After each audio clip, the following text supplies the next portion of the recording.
Съемки фильма «Макс Пэйн» начались в Торонто в начале 2008 года. В съемках фильма было задействовано более 350 человек. Съемки продлились более 10 дней. Это история некоторых из них. За 2 дня до начала съемок. Жизнь режиссера до начала съемок. Привет. Джон, режиссер. Жаль, что я не управляющий этого здания. Знал бы, где что находится. Обычно на двери должна быть соответствующая надпись. Пришел не вовремя. Наверное, самое лучшее, что со мной происходило. Не следовало бы мне говорить это в камеру. Но если вы это смотрите, значит, это правда. Мы начнем снимать в воскресенье. Или нет? У нас уже есть несколько актеров. Хотя нам не хватает еще 3, которые пока работают. Для меня сейчас это самая большая проблема. Нам не хватает 3 важных актеров. Не уверен, что мы их найдем.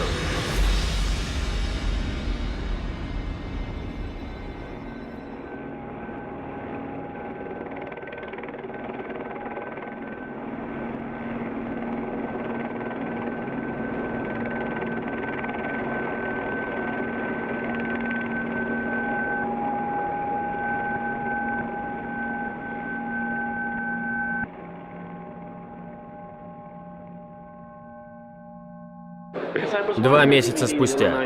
Я иногда смотрю DVD по ночам. Смотришь? Да, отличные фильмы. Но меня бесит смотреть эти доп-материалы. Такое дерьмо. Это мы сделали так, а это вот так. Пошел ты нахрен, заткнись. Заткнись нахрен, мать твою. Какая разница? Мы все спланировали. Это то, это сё. Зрителям нужна загадка. Какая разница? Всем плевать. Это специально, чтобы покупали DVD. Ну вот. Продажи DVD упали. Какая разница? Потому что мне насрать. Вот так-то.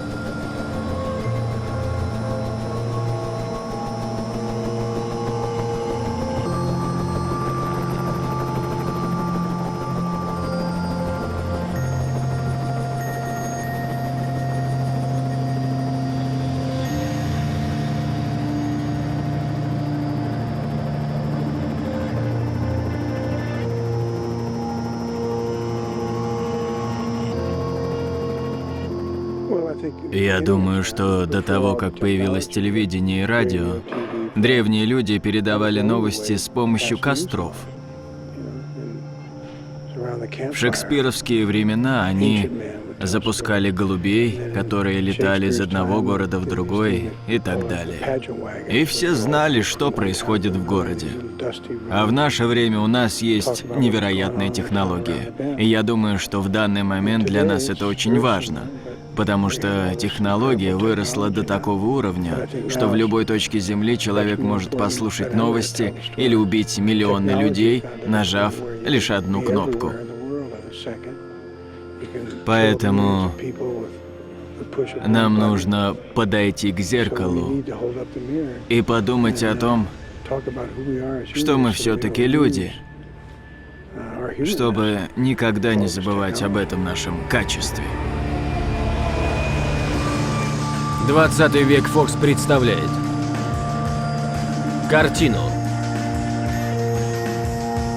Марк Уолберг, Джон Мур,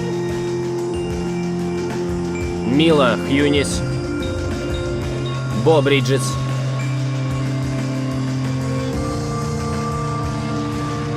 Ольга Куриленко, Крис О'Доннелл и Крис Бриджес.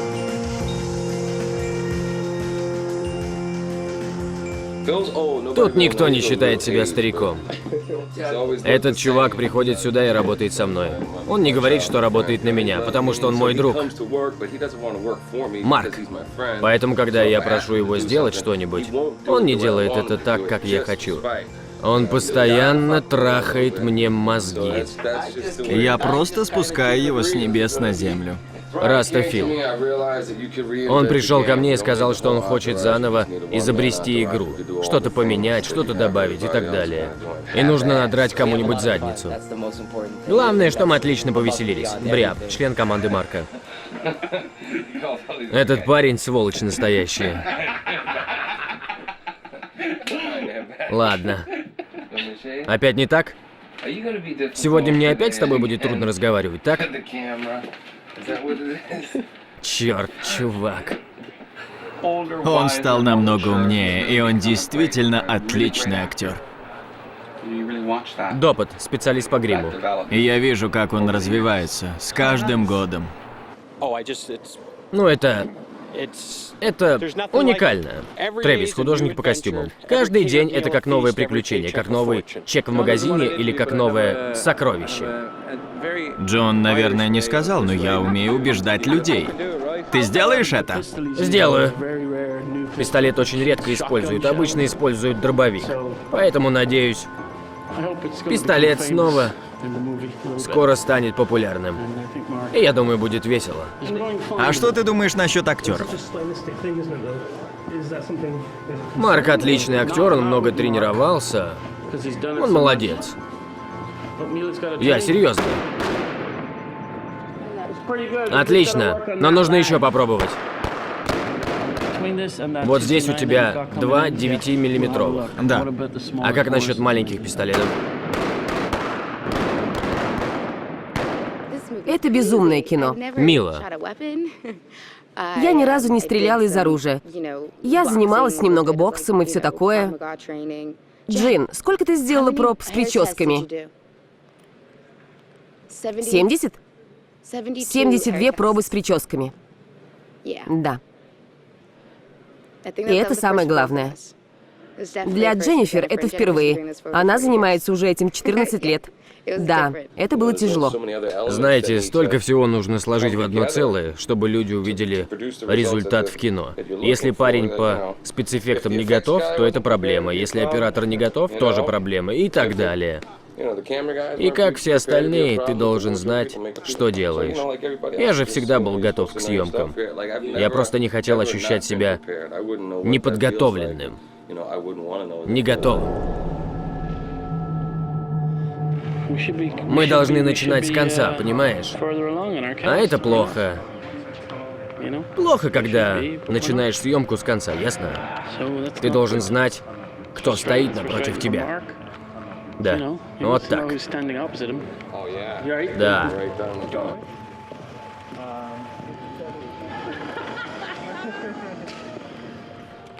Сейчас 15 минут 6 утра.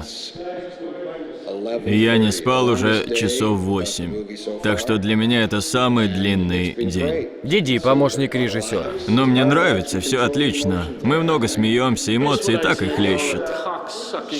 Вот что ты членосос. Нельзя так говорить. Ты кусок дерьма, мать твою. Ты все время погоняешь режиссера. Говоришь, сколько ему нужно тратить денег. Пошел ты нахер. Мы отправили 80 миллионов, и я найду на тебя управу, урод. Я не могу понять одного. Когда-то давно мы работали по 8 часов в день. Дель, художник по костюмам. Сейчас мы работаем по 14-15 часов, а то и больше. Почему я этого не могу понять? Может, ты сможешь мне объяснить? Мне нравится киноиндустрия. И я смотрю на своих коллег, и смотрю, какая мне работа больше нравится. Кэтрин, помощница. Я пока не знаю, что это, но я не хочу работать днями, ночами, всю свою жизнь, потому что у меня нет личной жизни. Димми, инструктор по рукопашному бою. Нам придется прыгнуть в воду, а вода сегодня холодная. Патрик, инструктор. Я думаю, что если ты задумал что-то сделать, то это нужно делать. Меня раздражает, когда некоторые актеры расхваливают себя и показывают, какие они крутые. На самом деле это дерьмо. Все свое время они проводят в гримерке и смотрятся в зеркало.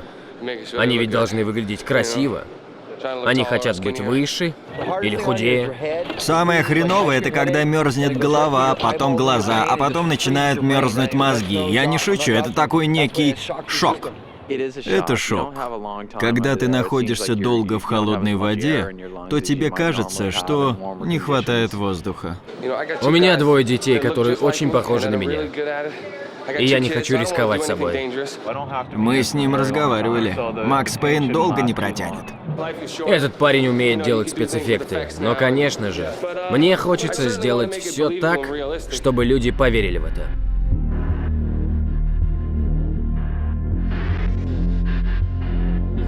Это экшен. Но в фильме много и драматических диалогов. Это самое важное. Для меня, по крайней мере.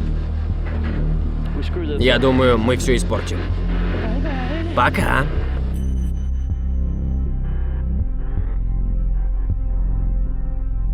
Десять часов вечера. Температура 10 градусов.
Я и не знал, что буду способен на такое.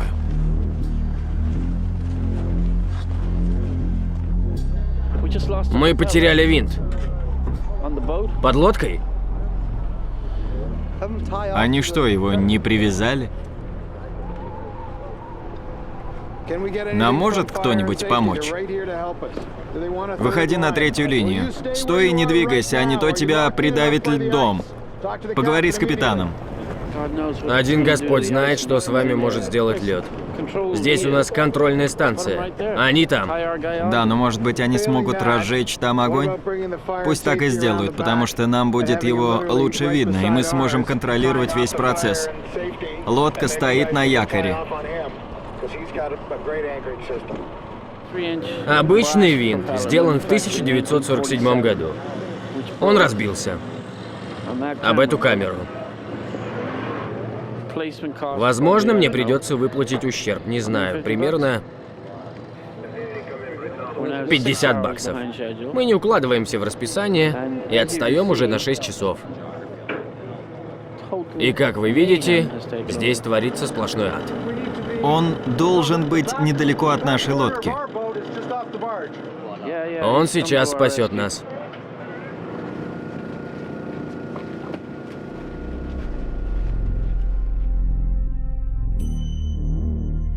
5 утра, 15 градусов.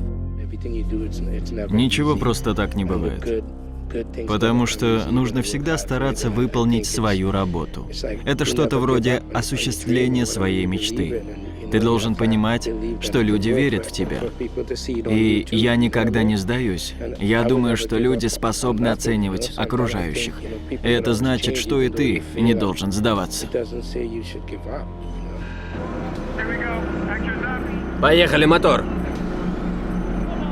Мотор!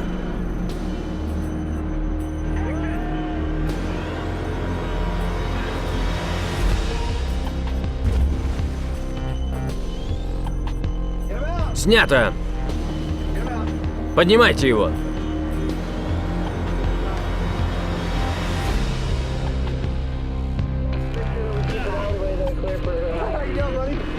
Молодцы!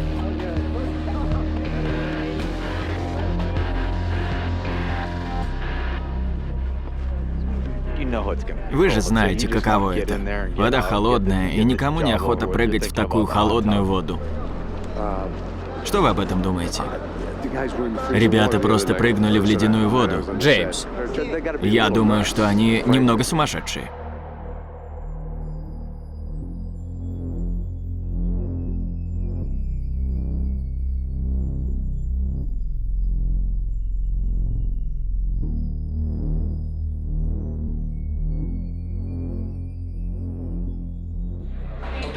Умеешь танцевать с чувством? Да. Обожаю танцевать и чувствовать музыку. Я неплохо чувствую музыку. тогда иди туда, тебе повезло, дорогуша. Точно. Хорошо, что не я сел рядом с тобой. Ты тоже ничего? Ты давно занимаешься танцами? Начали. Поехали. Музыка и мотор. Ты не имеешь права здесь находиться. Я завязала, я не делаю ничего предосудительного. Я не могу. Иди сюда, снимай. Расслабься. Это вечеринка. Иди выпей. Я завязала, я не делаю ничего предосудительного. Я не имею права. Иди сюда со мной. Иди со мной. Отлично.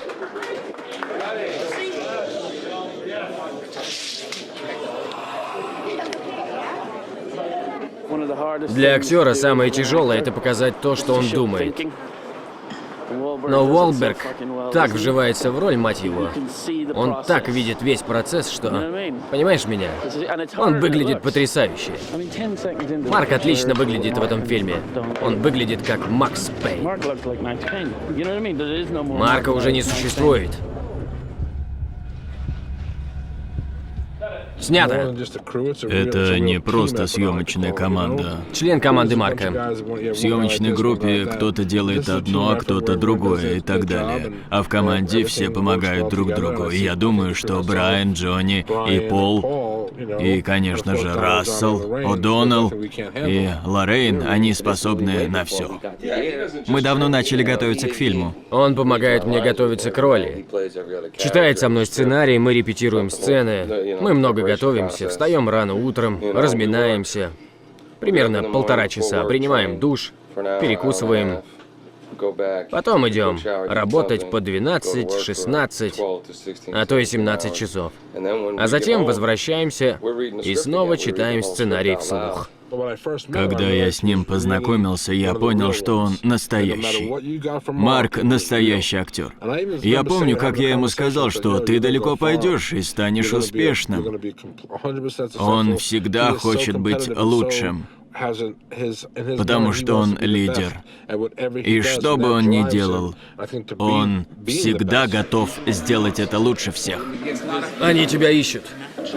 Они ищут и готовы убить тебя. Чуть поближе. Как я выгляжу? У тебя что-то на лице, приятель. Разве я не сексуально выгляжу? Ты тоже говоришь по-немецки? Да. Скажи.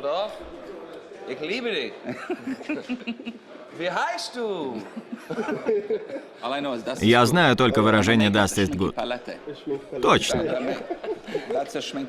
Вот это и есть.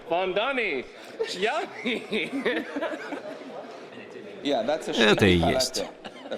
Это все, что я знаю. Что это значит? Пудра. У вас есть? Ему нравится припудривать носик. Очень нравится.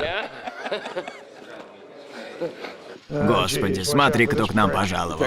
Детектив Макс Пэйн, Джим Бравура, отдел внутренних расследований. Пройдемте со мной. Сейчас? Сейчас. Сейчас? Сейчас поехали. Еще раз. Сейчас? Да, засранец, сейчас. Сейчас? Нет, завтра, конечно, сейчас. Поехали. Ольга, Истории дают возможность нам мечтать. Без мечты невозможно жить. Когда я была маленькой, я накрывалась розовым одеялом. Я все время фантазировала. То я была принцессой, жила в замке и так далее, и так далее. Я всегда мечтала. И я думаю, что этот фильм способен повлиять на ваши фантазии. Он дает взрослому человеку стимул, стимулирует его воображение. Жизнь — ужасная штука. Поэтому нужно смеяться. Каждодневная жизнь очень сложна. Поэтому нужно немного развлекаться. Все, что я делаю, все, чего я достигаю, происходит потому, что я мечтаю об этом. Мы вынашиваем свои мечты, и это двигает нас по жизни. Поэтому мы идем по жизни с мечтой, чтобы чего-то достичь на определенном этапе. И мы добиваемся этого, что самое удивительное.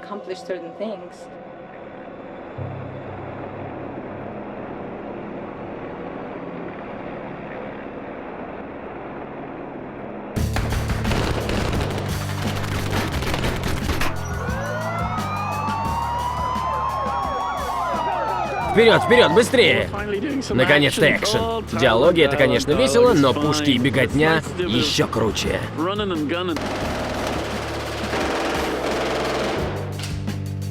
Кому не нравятся экшн-сцены? Начали! Отойдите с площадки! Тут в меня стреляют. Потом я запрыгиваю в лифт. В меня стреляют. Я нажимаю кнопку и начинаю стрелять в ответ. 1, 2, 3, 4. Я хожу во всем черном, потому что убийцы ходят в черном.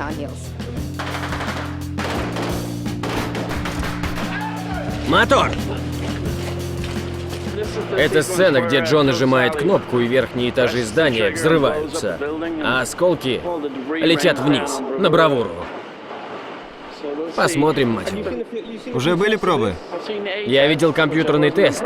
Мне он не очень понравился, и я сказал им все переделать. Сейчас посмотрим. Вы должны выложиться по полной. Мы сейчас поднимаем кусок бетона, чтобы он потом упал вниз. Роб, специалист по спецэффектам. Этот кусок упадет на машину и разнесет все в клочья. Мы, конечно же, не хотим, чтобы кто-нибудь пострадал. Я озвучил оригинальную игру Макс Пэйн. Я проводил 6 часов в день в комнате для озвучания. В первой части сценарий был 400 страниц, и мне пришлось все это озвучивать. Так что я чуть с ума не сошел. Мы поднимаем эту штуку наверх примерно на 50 футов от земли.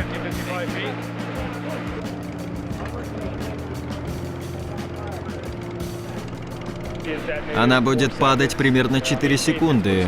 Что-то вроде этого. Тебе это нравится? Да. Мотор!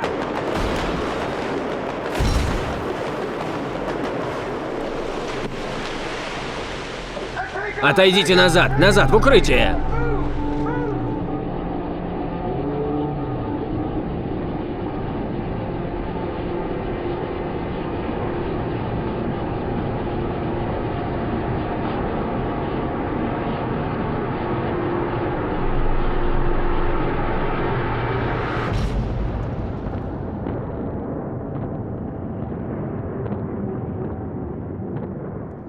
Отлично.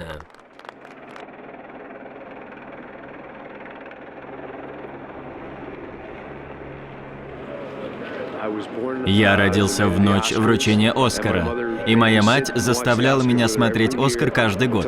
Затем я стал старше и начал играть в театре. И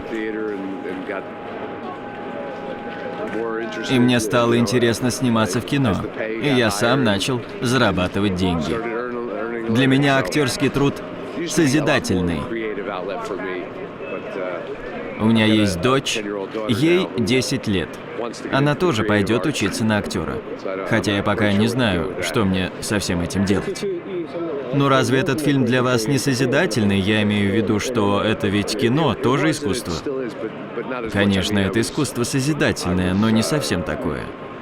Я выбрал труд артиста, когда был молод, и у меня не было такой ответственности. Я бы не советовал вам работать актером, потому что это очень тяжело. Хорошо, если вам повезет. Если вы занимаетесь этим 20 лет, то, возможно, вы раза 3 уже женаты. У моего лучшего друга 3 детей. От 3 разных жен. 21 год в этом бизнесе. Ему это нравится. Это его работа. Сначала его жене тоже это нравилось. Он приносил огромную зарплату, но потом она поняла, что он всегда на работе, а не с ней. Что означают для тебя эти съемки? Это весело. А конкретнее? Трудно сказать. В основном, это болезненно. Моим друзьям и моей семье это не нравится, потому что я работаю по 15-16 часов в день. Я просто сплю и работаю. Я очень устал, я хочу поехать домой к своей семье. Мне сейчас немного трудно. Сложновато. Да, это тяжело, но мы снимаемся в фильме. Крис, Актер — это продукт, и тебя снимают как продукт. Что ты думаешь о киноиндустрии? я думаю, что у меня больше нет сил. Да, ты в заднице. Я бы тоже так сказал. Отлично подметил. Производство кино у меня в крови. Я начал заниматься этим в 14 лет на Ямайке, носил оборудование на площадке. Так что это у меня в крови. Мне надоела обычная работа, а здесь так здорово. Что-то новое. Это как пристрастие. Ты не знаешь границ этому. Ты очень хочешь быть на экране и показать, что ты умеешь. У меня столько эмоций по этому поводу. Это как страсть, наркомания, и поэтому мне это нравится. Я жду не дождусь, когда начну сниматься снова. Один парень сказал мне: «Дэл, если бы мы не попали в киноиндустрию, то стали бы пиратами, потому что мы живем на грани». Крис, ты гений. Какого хера? Я думал, он уже снял эту сцену. У вас так всегда, валяете дурака. Точно. Отлично. Круто, чувак, ты просто класс. Проверьте все.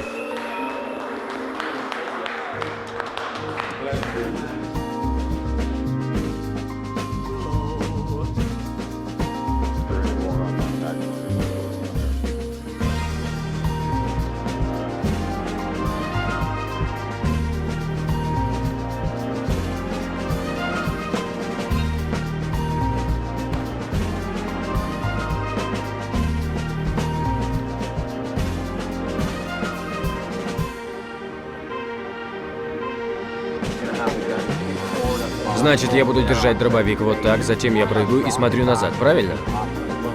Да, точно, ты должен смотреть назад. Назад. Да-да.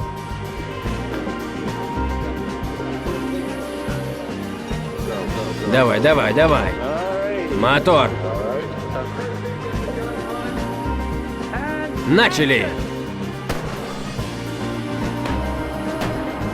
Снято! Твою мать! Отлично!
Конец первой части. I love these kind of roles. I practice, you see me practicing on my friends all the time. I get to be a no-nonsense. I, use a lot of different methods to get the information that I need. Usually like to pound it out of them. But, no, I played this is the third movie I've done in a row, and they've all been very different characters, and none of the other roles that I played leading up to this were very physical ones, so it was nice to kind of get back into the swing of that. Play a guy who acts first and then thinks later. This stuff, shooting it can become tedious because, you're doing it in such small pieces, but the end result's going to be extremely satisfying. I prefer when I'm beating the crap out of somebody in a room. You know, that was fun the other night. You know, once you get into the physicality of it, it takes on a whole life of itself because there's so much, you know, energy and emotion that comes out in that. It's, you know, everything's ramped up very fast when someone starts beating the crap out of you and you know, are trying to continue on the same track. Supposed to make the soldiers more aggressive in combat, but it was a disaster. The effects were uncontrollable. I have a big background in sports. Play, you know, a lot of football, baseball, basketball, a little bit of hockey, so and a lot of boxing and martial arts. So yeah, it comes in handy. Get it. Let's go. I just try to make every moment that I'm in as real as possible. Try to create that. You know, I don't spend time thinking about how I look. That's why I don't watch playback that much or dailies. You know, I don't rehearse in the mirror. Say, oh, that look would be cool. You know, I just got one face, and you know, just try to react accordingly. You know, become the character, and you know, be as real in that, and create those moments as possible.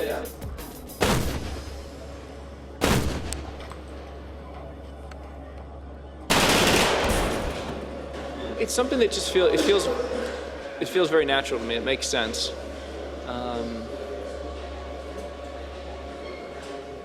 It's something I'm not that conscious of, but I know that in my daily life, I'm constantly putting myself in other people's shoes. I like to mimic other people, and I like to observe. I like to get into the skin of someone else. I like to be a different person. I like the fact that you can, you know, we can be so many different things, and I like to be able to forget myself and not be concentrated on myself and be someone else. It's kind of a schizophrenic thing, but I like it. If you ask me to play a role, I'm gonna be that person, and I know that I have these emotions inside of me. It's just about bringing certain ones to the forefront. When I was little, I thought little people lived in the television. I loved doing it, but I didn't know what I was doing. Like, I loved playing different characters, but I didn't know why. I was always a pretty good liar as a kid. Even dumb things. I mean, not like major lies, but I think that's helped me a little bit as an actor, because it's basic lying, isn't it? I mean, in a way, if you just tore it down, it's just somebody telling you something and hoping that you believe it. In life, you're not gonna go and be other persons, because in life, you're you. And then the only way to be someone else is to be an actor. Okay, how about a wing? How about a leg? That's good, fellas. There's a head, too, here, and can't do a sticky end, didn't she? How could that happen? Okay. What else? Big one. We like to pretend we're afraid of certain things, or we like to, you know, put on a face or act a certain way and sort of exaggerate our emotions, right? And it turns out that that kind of behavior has a therapeutic effect on people. So it'll come out. Oh, I think that's a Sunday roast with Bisto gravy and roast potatoes.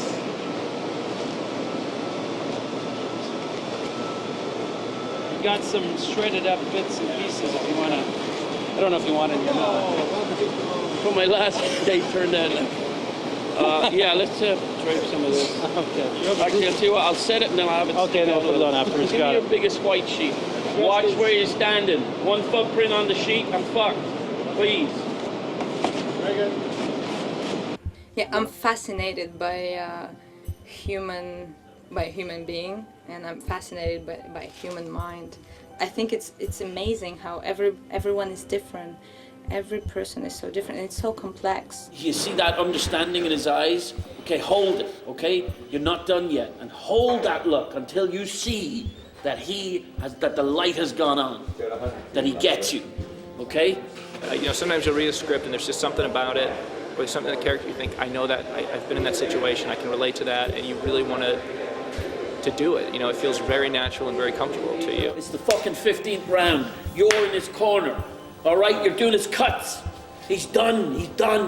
You gotta get his eye. Look at me. We're not done yet. Bing, bing, there goes the bell. This is what I truly love to do. This is what I know to do. This is what I can grow as a person doing, and, you know, knock on wood, I'm okay. And set. And action. Max,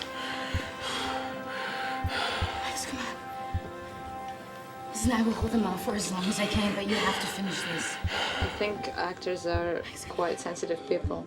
I mean, you have to be in order to be able to play and to get in someone else's personality, in someone else's head. Yes! Yes! Yes! Yes! Don't worry about it, you got it. You passed. Oh, yeah. You know, it's not really about any of us, it's what they're doing, and we just help them. Just the life of an actor, or the life of anyone in show business, forces you to live your life in a way that is not consumed with security. Security can really hang you up, I think. I think change is only difficult when you try to deny it. And it's, you know, look at the seasons, constant change. But it's sort of like it's not like things go away for good. You know, it's like back in American Indians, a spiral was a very important thing to them. Not just the circle, but the spiral, because the spiral is always changing but never ending. Here's my customer. Oh, shit. My #1 customer. Good morning. Shit, what's up, buddy? No huggies on the camera. Oh, this is what we do. Where's the thing? Mila took it. What? She started playing with it. Where is this? She took it. She's playing with it. In there? Yes. Now this is how we get down. I can make sure he's okay while I'm working, and if it takes too long, that's it. We have to be quick. 10 minutes, 12. Usually. Yeah. 17 movies he's been performing for me. He's been doing his thing. And I've never been a big fan of being in the makeup chair. I can know that Donald has great taste in material and also, you know, in acting and what rings true. So I always kind of looked at him to see if he feels good about what we were doing, if it worked. You know, he's the one watching dailies, and he's the creative director of affairs. Director of Creative Affairs. Hey! Mila! Never touch the hand! No! This is not a game. This is not a game. We need this. Your hand. Donald owns it. No, I rent it $250 a day. Yeah, I'm from South Boston. Here's South Boston here, and then you go right over the bridge is Dorchester. That's where I live, and Mark lives right over. I live in South Boston, Mark lives in Dorchester. It's so amazing what Mark has done, you know, because he kept everybody together, all the best guys, you know. He struggled with them and made it work, you know. He used to beat me up when I was a kid. But now, look at him, big boy. So what should we do? That's a long way down. Look how big boy. That's a long way down. All right, Phil, what's up now? I mean, we grew up in the same neighborhood, and we can identify to the same things. In a way, where we came from, it's great because we learned so much, you know. It's so good for us that we know right and wrong now. These are all guys that Mark knew in childhood and from Dorchester. Really some great people who've been so kind to me that I would consider them all friends just because of MW. And if I needed anything, those guys would do anything for me. They really would. If I needed something or if I was in the streets of Dorchester, I think if I was in danger, I could call them. And they'd look out for me, and so would Mark. And there's nothing I wouldn't do for him. I met Mark in 1994. Or was it 93? 94, we were doing a movie called Basketball Diaries. I was a director of a drug treatment program on the Lower East Side of New York called Sukasa. And I had received a phone call asking if they were having, this kid named Jimmy Mario was having a hard time acting like a heroin addict. And I was a heroin addict for 17 years. On May 3rd, I just celebrated 24 years sober. And he didn't know how to act like a heroin addict. So he came to me on a Wednesday. On a Thursday, he got the part. And then on Thursday afternoon, I got a phone call. Would I mind meeting with Leonardo DiCaprio, Scott Calvert, and Liz Heller? She was the producer, Scott was the director, and Leo was going to play Jim Carroll in Basketball Diaries. I had no problem.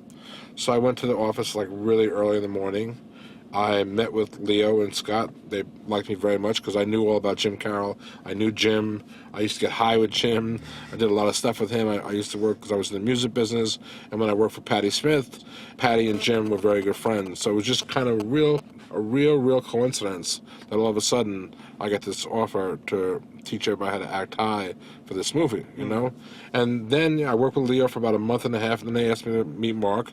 I met with Mark, and I did the same with him. And him and I just kind of hit it off in a way that, you know, it's hard to describe. He's from Boston, I'm from New York. He's a Red Sox fan, I'm a Yankee fan.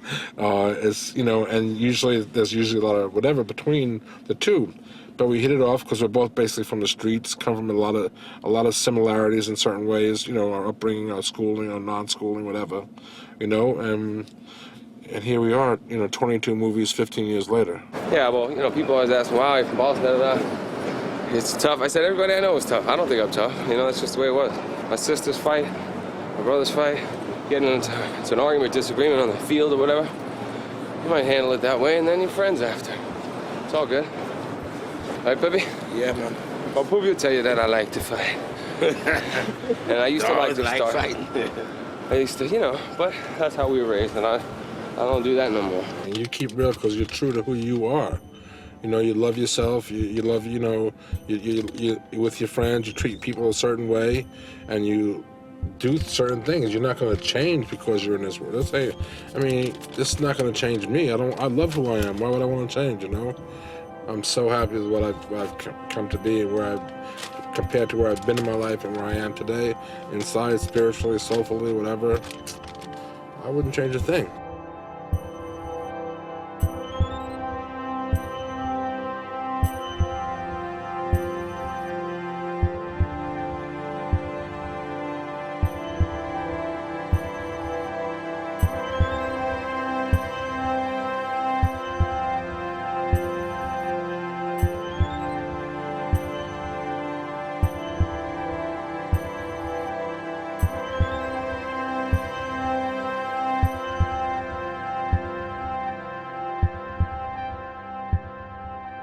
Because I spent most of my childhood being exposed to smugglers, foreigners, and refugee camps.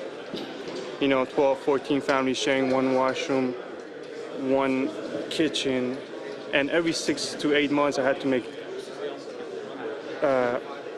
to accept the idea of being shifted around and not being able to make friends. And the only friends I had that I can remember since I was a little boy was movies. Movies were my best friends. You know, I'll give you an example like Rocky Balboa running in the streets in the cold, you know, and trying to make something out of himself. And films like that touched me a lot, to a point where I took the bus from Toronto to LA 10 years ago. And when I came to LA, I was kind of punched in the face by reality. How you doing, John? Terrible. In what way? Mental, physical? I woke up with the flu. I never get the flu. The devil took a giant shit on me. And the fact that you can't stop, you can't ring up and say, oh, I'm sick, can't come into work today. No, oh, really? That'll be $300,000, please. Oh yeah, we're halfway there, living on a prayer, aren't we? You know, we don't usually tend to work out while we're working. This wonderful makeup artist does his beautiful magic before I come in, so I can't dare move around or sweat or lay down or anything like that. I must protect the magic in which he has created. He keeps saying words like zhuzh and the patinas. Gotta have those things. I like method and the madness. It's some music for the film. Wall to wall Bon Jovi, Slippy When Wet. With remixes, obviously. No, just as is, from the vinyl album. Max rocking out. Albert Finney movie, The Dresser. It's about an actor and his dresser. The symbiotic relationship between the actor and the person behind the actor. What do you mean? It's very James Joyce.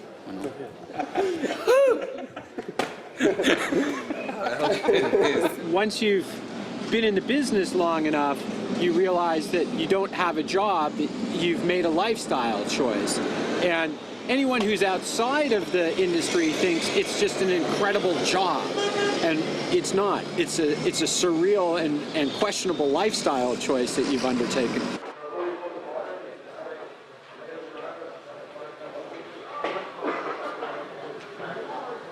Guns are gonna be crazy. All these girls might be in trouble. This one, she's gonna get shot. The whole place is gonna get shot up. And the girls gonna get wet? The girls are gonna get wet. They're right over there. You see? It's gonna be good. You ready, man? Pretty ready, man. About as ready as I ever get. I'm gonna run across, and it's gonna be pouring rain, and all the other SWAT guys are gonna be shooting. It's gonna be chaos.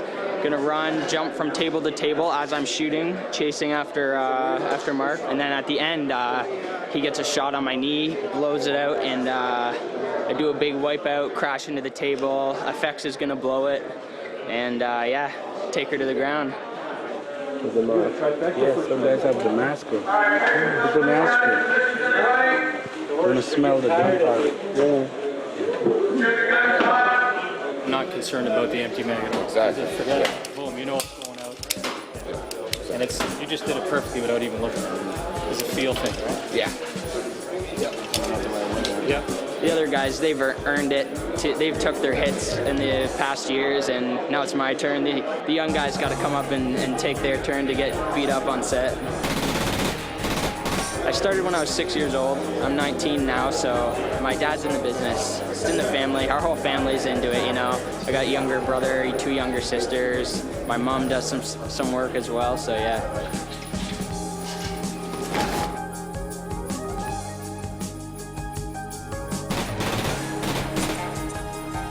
Do it.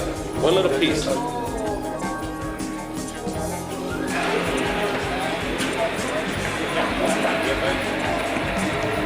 He's gonna run down there. Me and Brian is gonna stand here, and if he run past the mark, we'll stop him like a football tackle. Bang.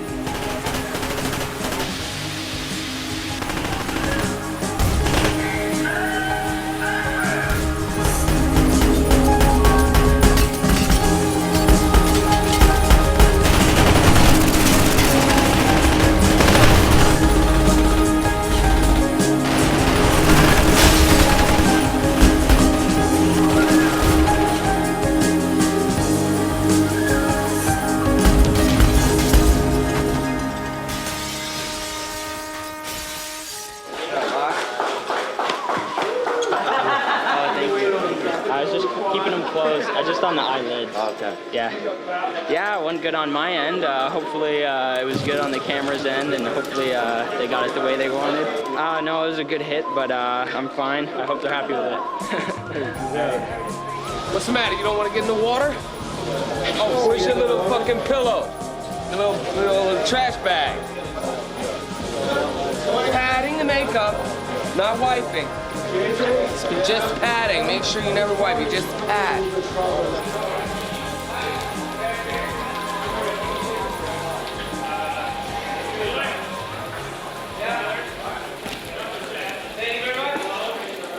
This movie is about makeup. That's it. That's all it ever is. It would never be cinema without makeup. Ask Lon Chaney. Yeah, he was Hollywood's first makeup man. Yeah, man with 1,000 faces. What do you think? Back up now. We're done. I felt I was here for... See what I gotta do with? Diva. Here we go. Good. 8-time Juno winner. I don't regret any part of my childhood and growing up. And, you know, I got friends of mine that are right now that are still in jail, you know, because they ended up, making that wrong decision. And that's all it takes is one wrong decision. And we all live together in the same neighborhood, so it's kind of like how the Bible was, how everybody just was different race and different creed, and I think Dorchester was a lot of like that. You can't love anybody else if you don't love yourself. You can't spread love if you don't love yourself. And no matter what in the world, John Lennon said it, Bob Marley said it, the world, if everyone has a little bit of love for everybody else, somebody else, this world would be a lot better place, But a good film is about all of us. I mean, it's a classic moment where one person has an epiphany and a little bit of change in life, And that's the basis of a great story in a movie. Why do you think we need stories like that? You mentioned epiphanies, but why do you think humans are... Because so few of us have them along the way, and it would be nice to have more of them. Sometimes films take a negative role on people. I've experienced knowing people that a movie like Scarface has ruined their life. But also I watched Scarface and it helped me with my life. Just like in the movies. Why do they put like red and green buttons on the explosive thing in the movie? So that you know. Just turn it on. It all plays towards camera. We'll have Mila walk forward, holster your single shot, get ready on the machine gun, easy Mona, and all the time, Rutherford, you're reaching for your inside piece. Easy Mona, and you spin around on her and bum, bum, bum, bum, bum. Yeah, you got it. But he's not dead. That's right. He's not dead. I will blow your ass. You're gonna...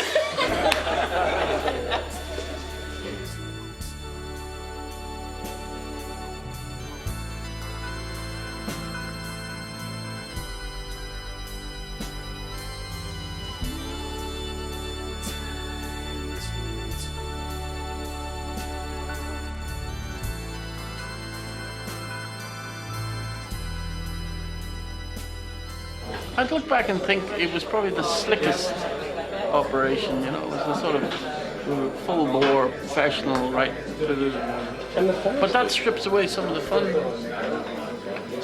You know the way I like to go on location, but I wouldn't consider anywhere in North America or Canada. You wouldn't really think of that as location. Because it's all so familiar. Fair desert in a foreign language. I think my head's actually locked in this position. It's been a long and great road of fun on this one. A lot of tricky things, and we're getting near the end. We're getting near the end, and I've learned a lot. I've experienced a lot. Keys? Thank you. It's been a great ride. It's a John Moore film.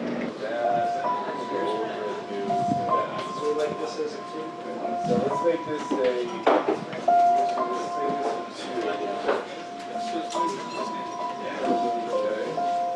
I'm quite a melancholic person.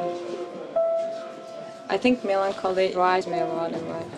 And there's such a poise to it that it's just so beautiful. I just can't do anything with myself. I just like it. Look, I'm sad. In the movie, sadness. Happy sad. Glad we're finished, but distraught about having no function on Monday morning. And the bullets, watch the bullets, watch the gunfire. Yes. Looks like a finished Matrix post-production shot. Look at the shell! You fucking guys! You see the bullets coming in? There's a lot of moisture on there too. Insane! Out of the camera, into the theater. That's in camera. Wire removal, my sweet bollocks. You know what I'm saying? Oh, we need to have the snow. We got the snow. We need to have the case. We have it right here. Well, we need to have the muzzle flash. There it is.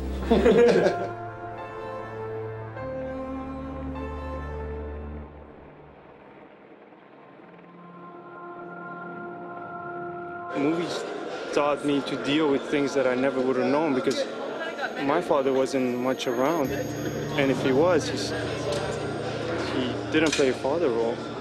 So I learned everything on my own, on the streets, you know, getting on a bike, traveling around in lands I've never seen, or even in the streets of Toronto when I was here. I was placed in an environment where there are refugees, immigrants, and people who just make 10 to 15,000 a year if they get lucky. And when you're in that income level, you're pushed by society to be a criminal, you know. And because of movies, I learned what happens to individuals for the choices they make, you know. And those choices that they made were shown what the outcome was in films.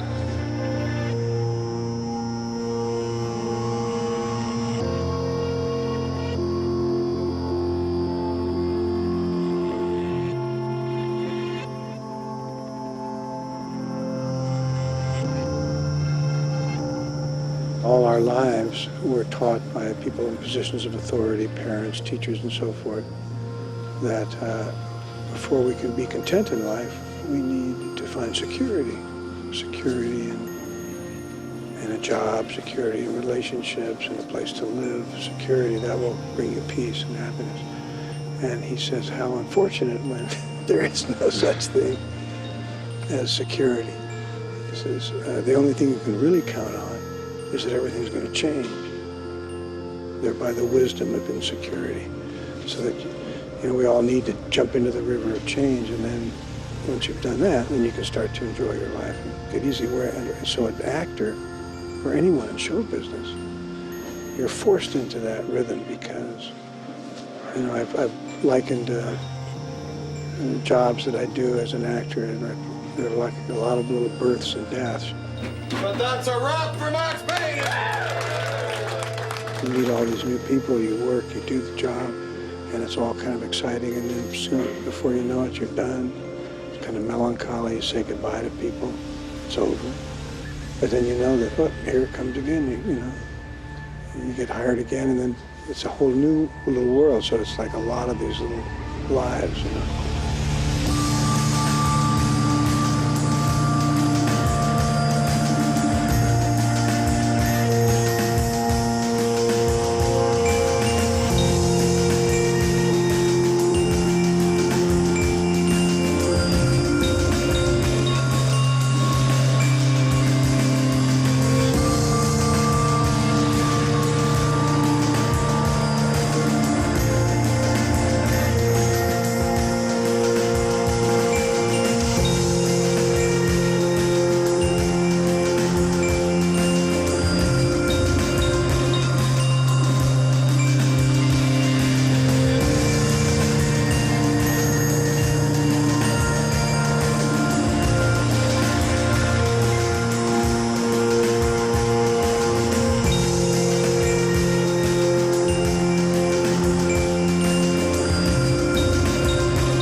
Thanks so much. It's always a pleasure. A pleasure. Yeah. Thank you, Robert.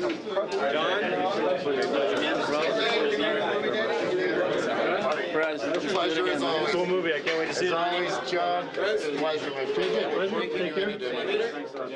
Thank you, sir.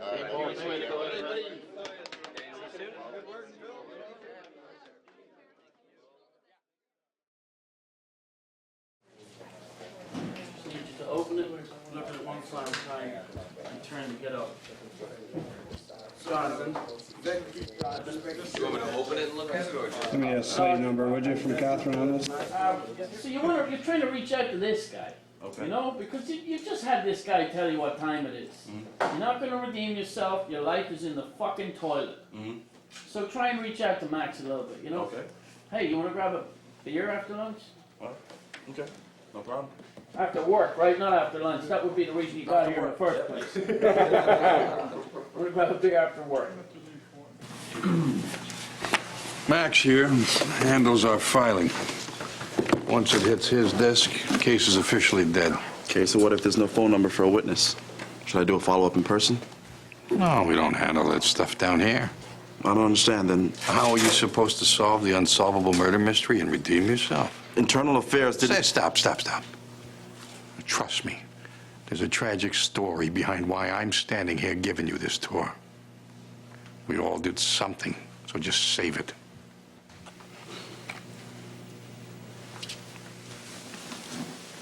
We should grab a beer after work or something.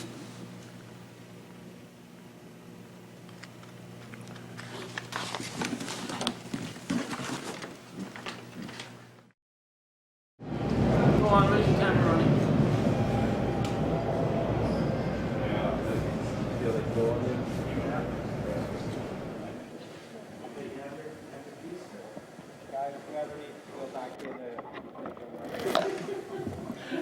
Okay, Jay, you gotta get the gun out and cock it when he says, I'm only following you. Don't come in with the piece in your hand. Keep it in your waistband. Okay? And when he says, ask Doug, he was with you, that's gotta freak you guys out, right? He knows this guy's name. So turn around and look at Doug. You don't know what the fuck's going on here. Okay? So get a little jumpy about that. How the fuck does he know Doug's name? And Doug, you're even more freaked out. Okay? Nice. These guys might do drugs together, but they are not friends. I didn't want it to be this kind of one-note guy, you know, and the fact that he's driven by emotion is it just means a lot to me, you know. And he's not the kind of guy who's, you know, doesn't like to speak. You know, I get to raise my voice. I'm in people's faces. You know, whatever I have to do to get the information that I'm looking for, right, I will do. And I like that. We came up with some very interesting ways to get that information. I'm only following you. Oh, hell no. You a cop or something? Not tonight. Damn, that's too bad. Now go get my watch. I said get my watch.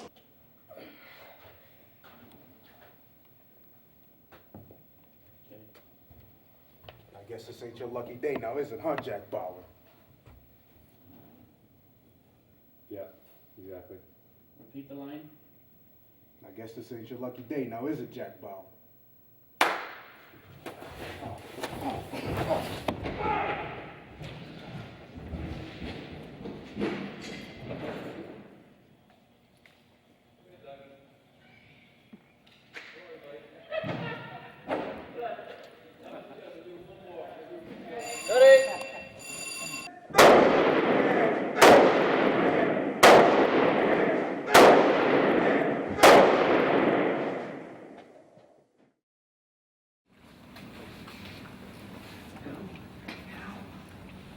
Max and Trevor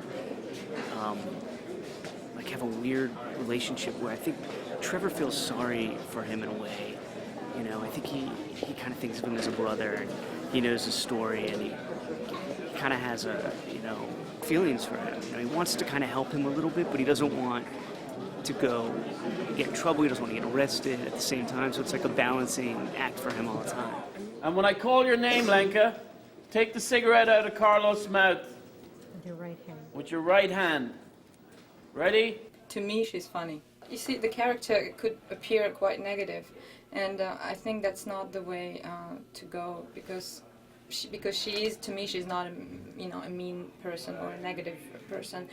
To me, she's just lost, and she just goes for her adventures. And so I just thought that the main thing is to keep the child inside. I tried to do that. I thought that if she's kind of childish, it would be very important, because that way she can't be she can't be unattractive. You switch. Sorry, you come out of there. Right, pull that table forward, and Carlos in there. Take it with her right hand. So you can take your seat there again. And I'll have you in the corner of this. Your lucky night, sweetheart. I know. That could have been me. There's room for two. It reminds me of my whole real life. Sitting in the bad part of the club waiting for booze that never comes.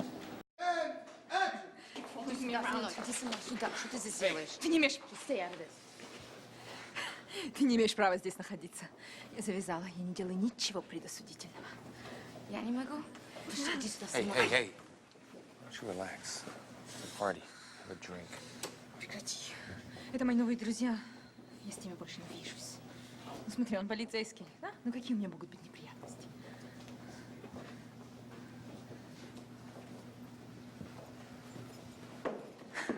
It's great! It's great! It's great!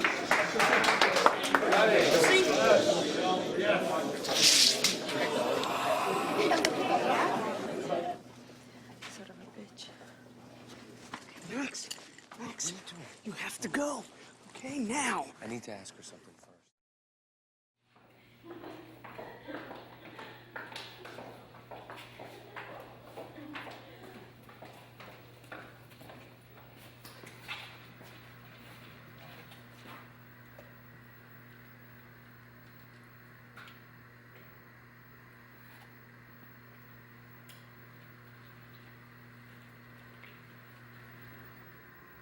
That's the one. Cut. Yeah, cut that.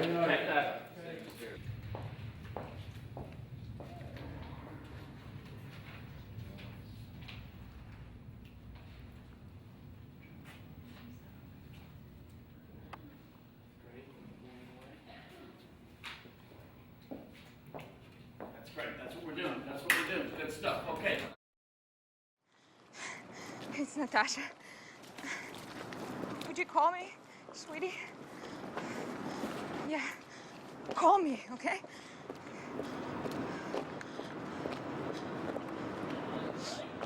Very nice. Yes, wait.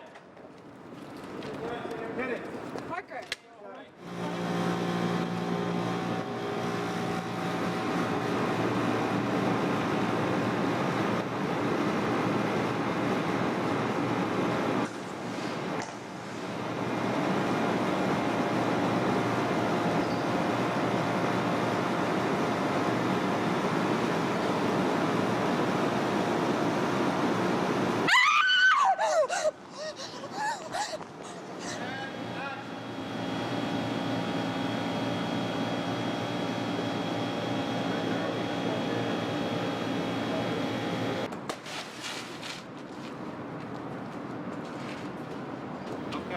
Got it. Thank you. Just started. It's only the beginning.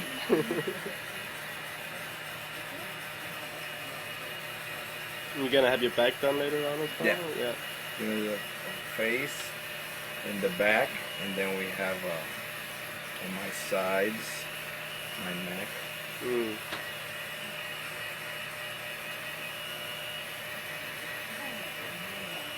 How do they come off again? Just with an adhesive remover. Okay. Yeah. Okay. So it's like a 2-hour process or something like that? More like a what? So the 4, face 3, face 4? is what, an hour, Joe? Face, Yeah. yeah. By the time we finish, it's about an hour, and then about another 2, and sometimes 2.5 on the back. And a lot of hours. This went through a lot of changes, a lot of progressions. Joe does this application really beautifully. This was done very last minute when they changed the concept and design from the director and the studio and Maury and everybody involved. So it was over a 2-week. We got the final design on Monday night in LA, and then had Kentaro Yano of Mojo Creations do me a solid favor by getting it to us for Thursday. We had to push the shooting schedule by a day, and everybody was so cooperative, and he did us a great turn by getting us ready. Was it difficult to get the designs right? It was really hard because when Joanne and I first looked at it, and we met Amori for the first time, we knew something could work, but we had no time to do a template for measurements. So Joanne measured with a grip tape. We did it right on the set, with Amori on set while we were shooting. We got the measurements by phone to Kentaro. Normally it would be done with a life cast. And it worked. And she did a great job with the application, because getting the folds of the eye are really difficult. And then just the precision of it and the movement. And then a huge amount of sweat and perspiration over it. and the back was designed months ago with Chris Rosewarne, who's John's concept artist, so everything was designed by him and then modified from the 2-dimension to 3-dimensional. No, but they do an amazing job. And they treat me like a king, so. That's great. Although it looks like I'm being punished.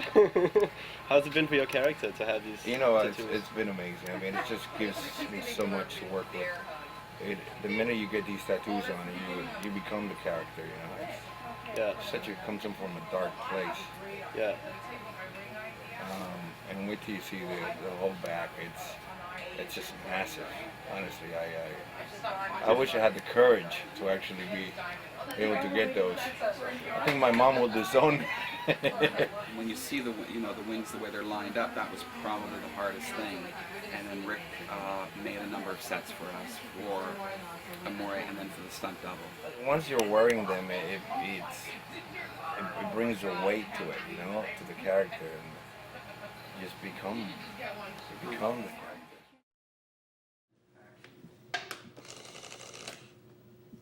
Mona Sachs is pretty feisty, she's fierce. I went on the internet and I read all the blogs about the video game, which had like the character analysis and like the descriptions of all the characters in the game and how they related to one another. You know, not this isn't exactly based 100% on the game. I mean, you know, Ragnarok's in it, Lupino's in it, but overall I wasn't aware of all the characters. And so I went and read what like the fans of the video game had to say about it, and that was kind of the way I figured out what Mona Sachs was. And I guess throughout this whole experience, John and I have always kind of just sat down and discussed things, and you know, because she's a very harsh character. She's very, very angry at life almost, and very resentful towards life, but she's not. I mean, she has so many beautiful levels to her, and you know, her sister's death makes her kind of realize that, you know, she's still really a softie, and you know, maybe this isn't the right way for her, and her relationship with Max Payne, who's getting over the death of his wife and his child.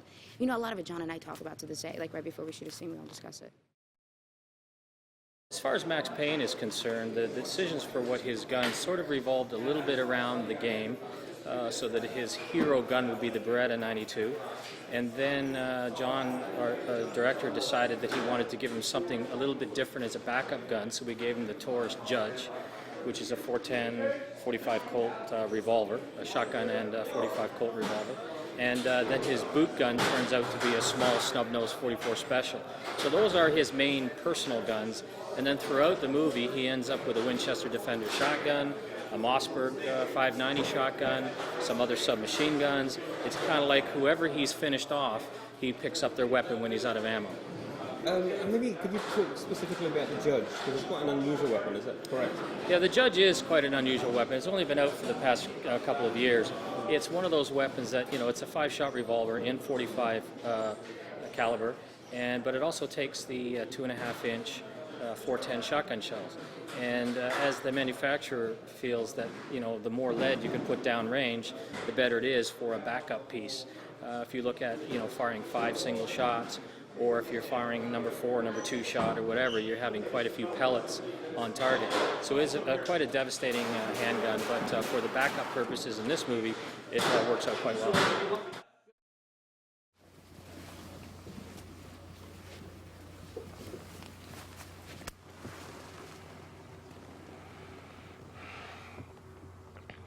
I've done television, I've done music videos, but I've never done a proper film before, and so this is my first time on a real film set, and I definitely popped my cherry today. I was very nervous, and my heart was really thumping. In addition to the fact that my scene was with Mark Wahlberg, who I actually really admire as an actor, and it was the director John. He was very kind to me, very patient, he was really helpful, and it ended up being a really fun day. I don't think anyone realized it was my first movie, because all this, jargon about blocking and all that I'm kind of unfamiliar with, threw me off a little, but it was so much fun, because it was totally different. I liked it. I have to be angry at Max, in the scene, and it's quite difficult to be angry at Mark Wahlberg.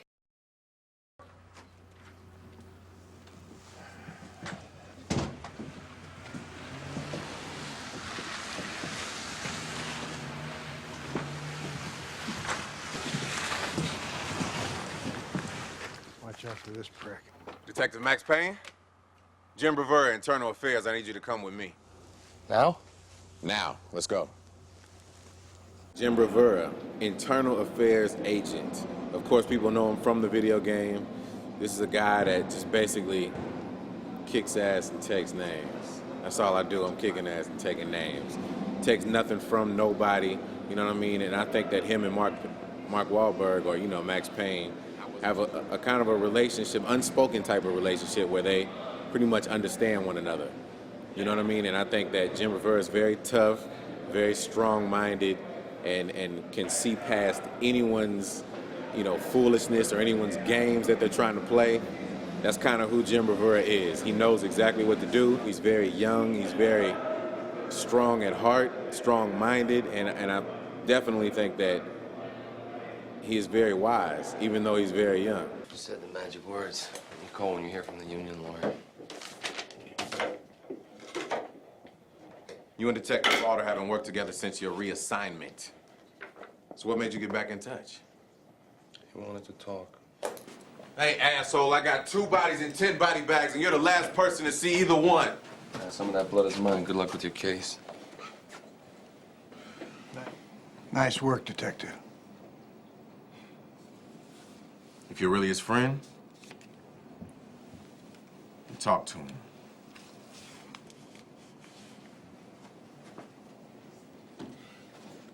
Cut it.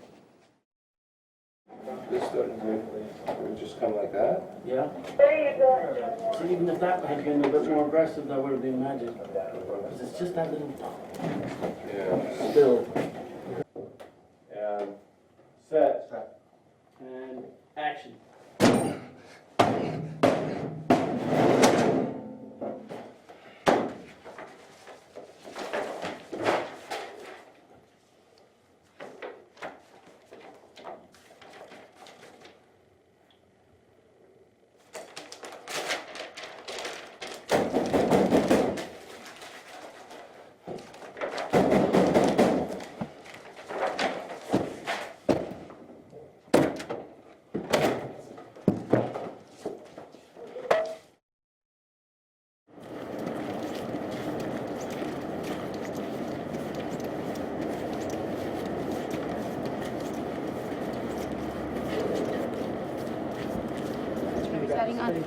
No, we're not doing spinning bag. The backhand. So it's this. Ooh. I'll do it lower. It's fine. This. Does that work fine? Okay. And the other one is. This is what I'm scared of. It's this.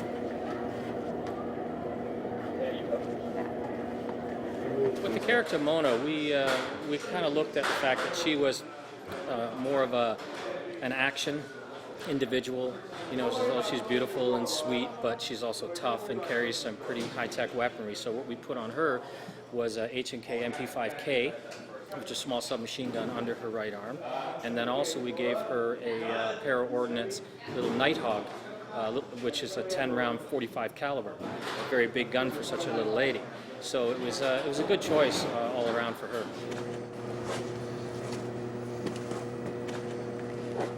We need to talk about my sister. Look, my partner was killed too. We're both looking for the same person. I used to be harnessed actually a bit lower. Now they've moved it up here so I get more of a horizontal drop, so it should be pretty fun. It should be pretty fun. It's like a bit of like a roller coaster ride, you know? And you're drugged out? Yeah, I'm not really playing it drugged out. He's just more petrified of these demons. So that's kind of the reality for Owen. And on top of that, there is some substance involved, but that's not really what I'm playing. It's more the fact that he's just petrified out of his mind. Just take it easy. Yeah, you want to get your hands on you want to get in position for that line.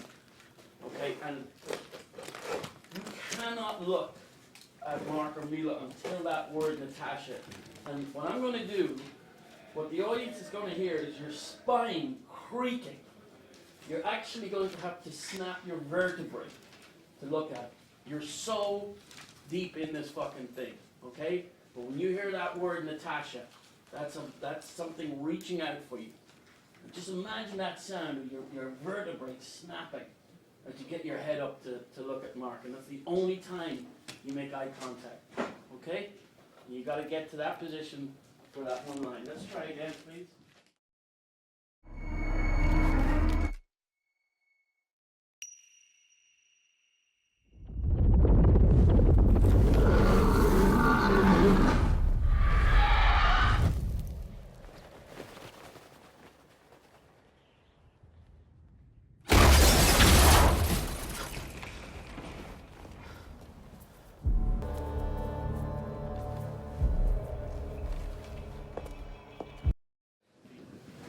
Start the camera on the ceiling, and then you're going to step in, see your face, and we boom up to reveal what's going on here.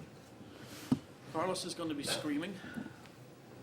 When we boom down with the camera, after a certain cue, I'm going to have you walk and circle him, as if you're trying to gauge what you're going to do with him. And then eventually I'll get you to a position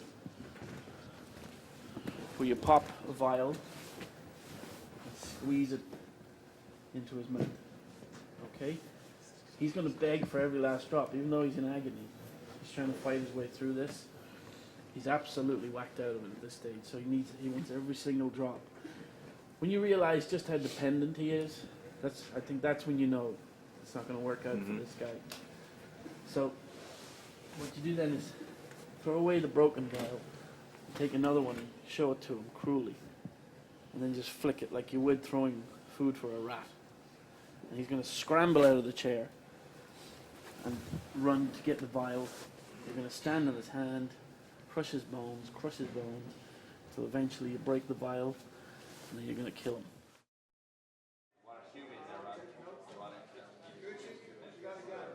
Well, as a Haitian character in the script, so using that as a background, we kind of did the research on what that look is, what their colors are, what their symbols are, the voodoo element of it, or voodooism, I think it's called. Took off from that, and that's that kind of lends itself to the colorings and everything else, and all of the sort of props and dressing that we have within here. We have some real, actual voodooism pieces in here, which was sort of the starting point of what the elements are. Then we work backwards from that because they're some very expensive pieces, and they're actually real. Like we have this bowl on the desk over here. Yeah.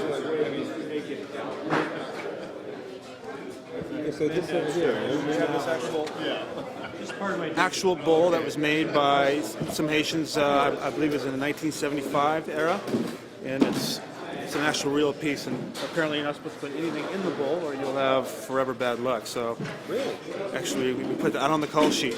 Do not put anything in this bowl or bad news will come.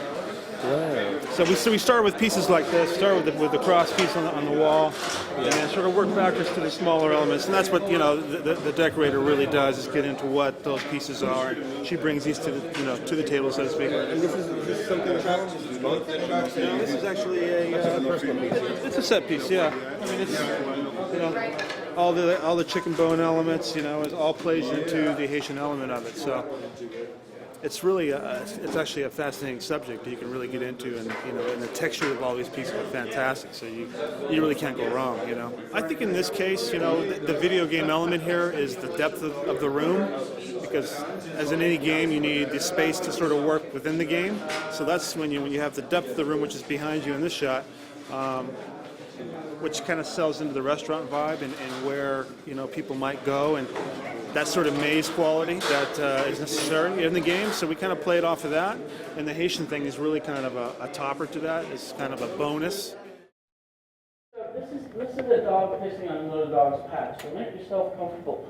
Part of Colvin was relatively straightforward, although a lot of the information I had to talk to John to kind of figure out, because there's big gaps missing. He's just in a few key scenes, but there's obviously big gaps missing as to the history of where he's coming from and what's put him in this place.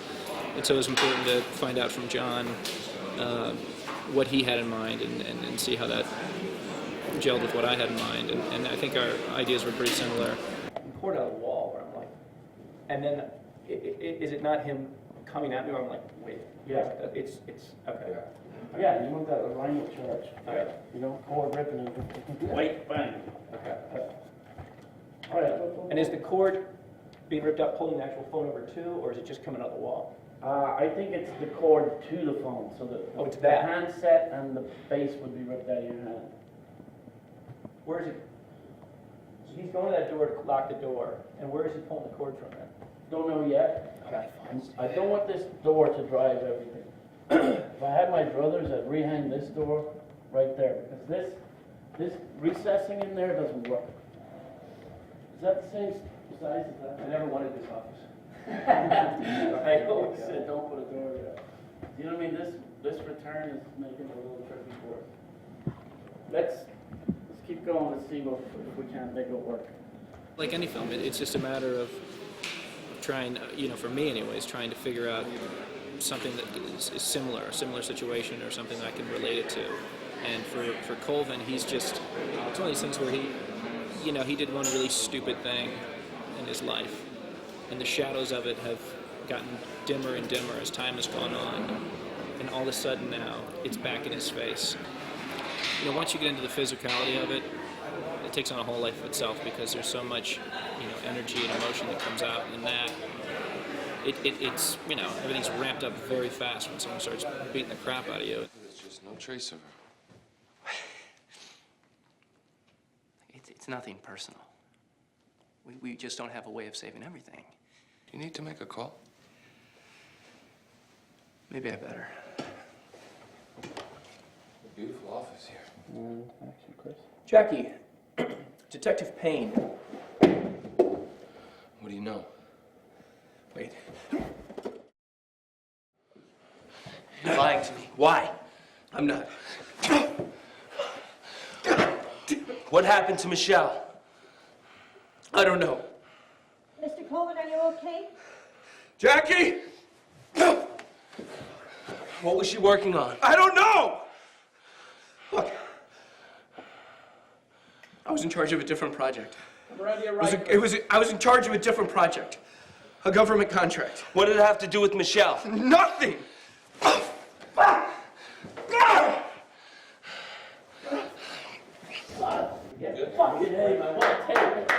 Who's got the end? Check it, guys. Check it.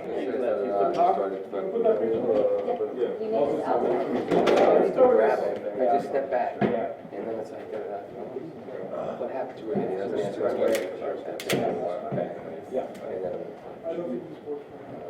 Or else, you've taken it out, soft disk, but you've left it, so you've got that left.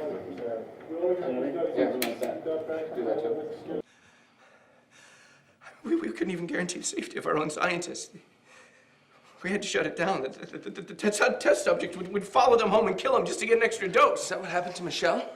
No. What do you mean, no? What happened to her then? Please, shit, please. Jesus, please don't. Please don't. Look. She had no idea what was coming for her. Mr. Coleman, help is almost here.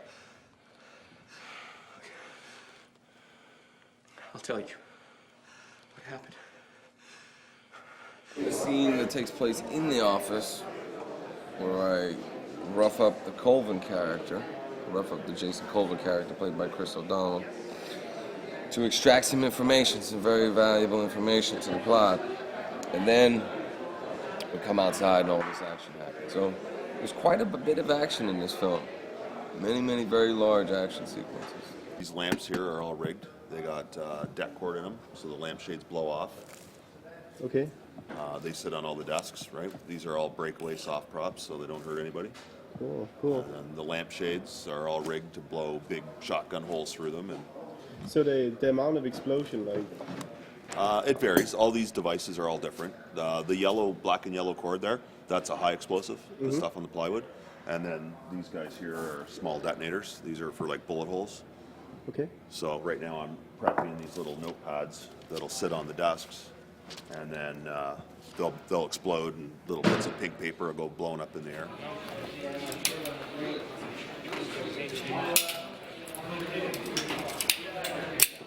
So the one thing I do when I'm doing a mag chase is I'm not concerned about the empty magazines. If you're home, you know what's going out, and you just did it perfectly without even looking. It's a feel thing. Yeah.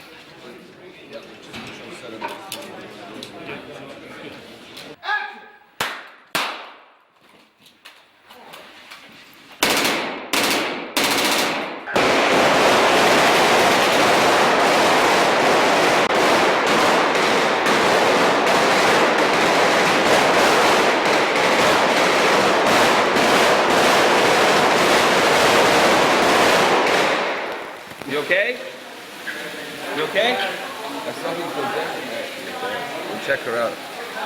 You made it, huh? Huh? How was it? They weren't supposed to start shooting until I was supposed to shoot a couple of shots at the first, and some days on acting they all started unloading.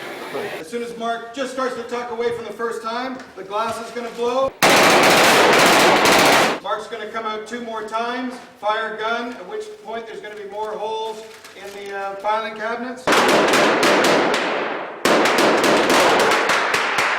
The second and third time he comes out, if there's no paper in the air, you guys are putting paper and glass into the air to make sure there's something there. And just before we go, Mark, if we can see you in position, please, for the tighter lenses to get a focus. Mark Wahlberg, a lot of the roles that he plays, he is the dominant one. So the roles that I've had with Mark, I'm the dominant one. You know what I mean? And he's the one that has to take second seat to me, and I enjoyed that probably more than anything on this whole set, is being the dominant personality when Mark was around, and being able to question him and installing a little bit of fear into his heart. This is about the match. This is about the white match, huh? Call the news. Just don't even worry about it. Just take it easy. Just come in and we'll talk about it, huh?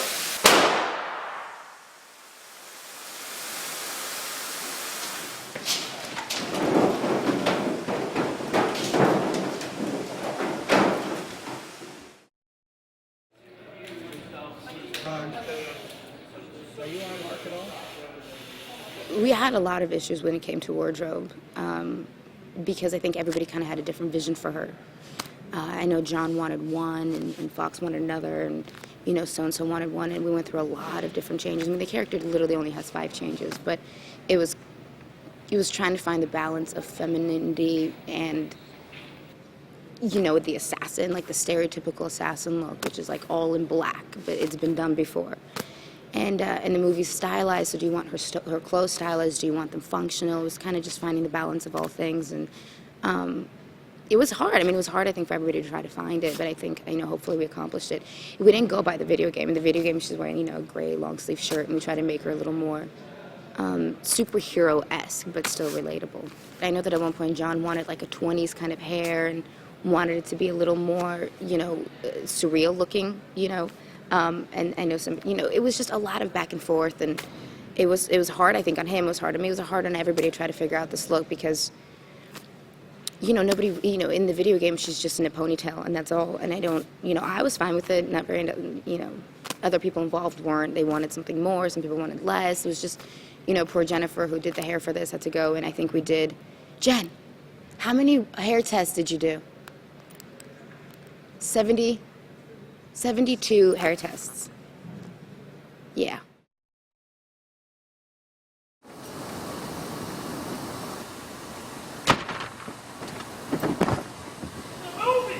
In the motion picture. Cut it. Beautiful. I love these kind of roles. I practice, you see me practicing on my friends all the time. I get to be a no-nonsense. I, use a lot of different methods to get the information that I need.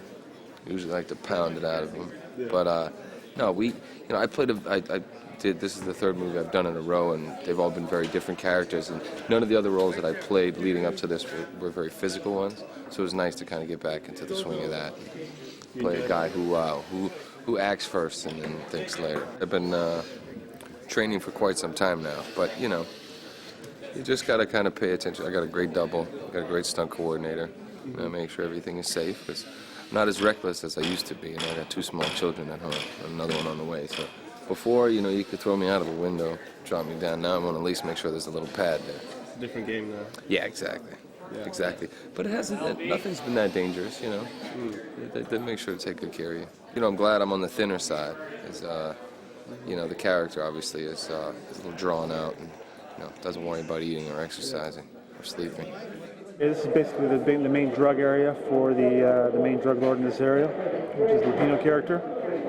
And so we've dressed in all the vessels out here to house the Inkster drug that he's got his hands on and he's selling on the street. It's a main telling point of who Lapino is and what he's all about and what he's selling and what what Easier is up to on the side, I suppose. So it's kind of it's pretty pivotal in the movie where Max comes upon all this and is learning more and more every day.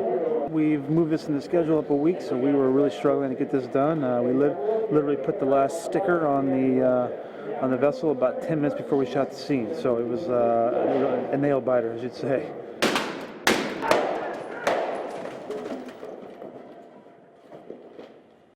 Johnny! Go! Cut it! Damn perfect.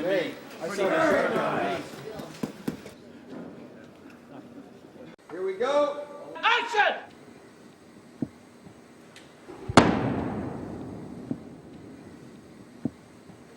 Ready and action! Cut! That's insane. That's just insane. I can hear them now in ILM. Yes, and then we did the face replacement. We put Wahlberg's face in there.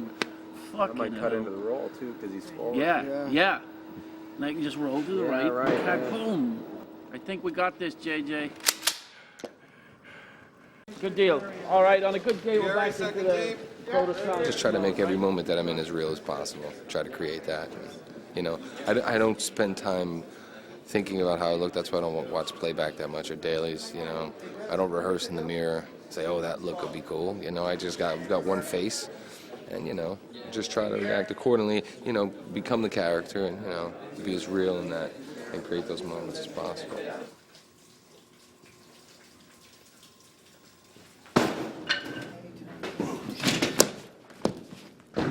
The chair will be gone. Well done. You okay? Yeah. I didn't want to play the cliche villain, ha ha ha, you know. I wanted to find something in it, and I came up with something that, along with John, you know, he's sad. It's a sad character more than anything. He's a victim. He's a sad soul, and that's what I'm using. You know, I've experienced that, so at least I can use that to bring something to this character. John's been a great guy. I mean, he's giving me a green light. He's amazing.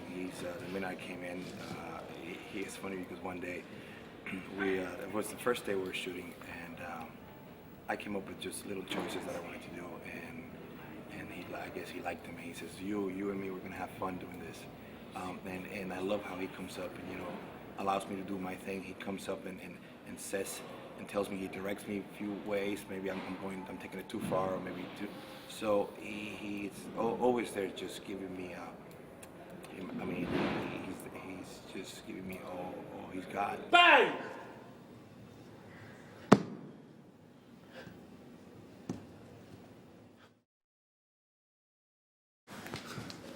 BB? Slowly, slowly, slowly. You've just killed a man. Slowly, slowly, slowly. I've worked a lot on the cold, but it was bitter cold. It's one of the worst winters they've had here in Toronto in years, which worked for the movie because the whole movie takes place in a snowstorm, 2 days of snowstorm. But very early on in the production, I had probably my biggest scene, certainly my longest scene. It went on for 5 or 6 pages of just me yapping, you know, big long soliloquy. And I know I called my brother. We talk to each other every once in a while on a job if we have, you know, want to pick our heads or something. And I said, Jeff, it's bitter cold. I said, I got this 5-page soliloquy. What am I going to do? I said, I don't even know if my lips are going to move. And he said, you know, sometimes when it's bitter cold like that, he says, you're so cold that that's the only thing you worry about. He said, sometimes that's a good thing. I think he was just trying to make me feel good. So when BB first lands, he's at the far mark. Yeah. Right? And then when you come back with the chain, he come back with the chain and I get right in his face. When he comes back with the chain, maybe we collapse a little bit. On that? Yeah. Okay. Can we just? You got 8 inches. Can we just see it real quick? When you are involved in a fight with somebody on film, it's very much like a dance. You know, it's choreographed, and you have to make sure everyone's comfortable and feeling right about it before you really take it to the max Payne. Mark's got lots of physical stuff to do, some of it involving me, and it's always nice when an actor kind of takes care of you in those situations. It doesn't hurt you. The great Bill Payne's only son, strung out, junkie suicide. It would have eaten him alive.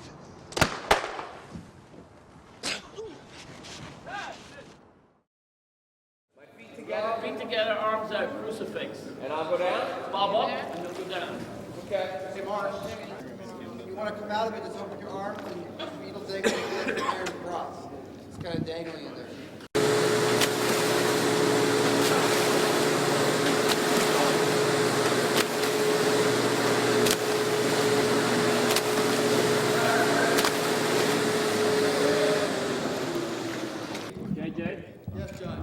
We're not really getting a look at the dead moment.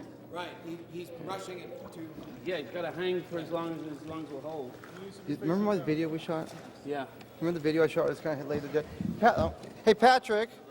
It's like, just go down. I remember I tested here, and you just get yourself down and go straight up and down like this, and then just kind of lay there like you're dead. Okay. Yeah, I need Patrick.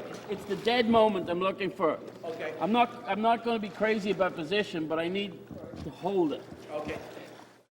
Oh, you knew he was coming. Okay. That's what's so sweet about this. Right. The whole time. Just let this guy talk himself into a corner. And just keep my eyes on him. Keep your eyes on him. Ramona, what the hell is going on? Why is half my force sitting here instead of being out on the street? Under what authority do you think? I am investigating the shooting of an unarmed civilian, Jason Colvin, and the attempted murder of Detective Max Payne. Really? Because I heard he took the first shot. And if I know the kind of men I serve with, I don't think they're going to contradict that. Yeah, and what kind of men would that be? These are real cops. No offense. None taken. Agent Taliente, I'd like you to meet a real cop. Detective? Special Agent Jack Taliente, FBI. Who are you? Chris, that's so good. Slower is better. Right here, slower is better. Okay. And then the rest spins out into the elevator. So, why not do the elevator doors and all that? We'll look at the Driving backwards, preceding the gentlemen. We'll take them right to their marks. And John, maybe overlap that dialogue. Overlap the dialogue we did, and then we'll cut before any squibs. After that shot, we stay on the golf cart, we squib the 4 guards, and we continue golf carting towards that. Are we going to do it right this time, guys? He put his hands down. You don't look dead, brother. You got to look dead. It's a stunt for a reason. There's a reason there isn't. My grandmother isn't in that seat. You know what I mean? Sir. You got to fall out. Your shoulder's got to be the first thing that hits the ground. You should never see your hands. Okay. No, you should be doing this. Yeah.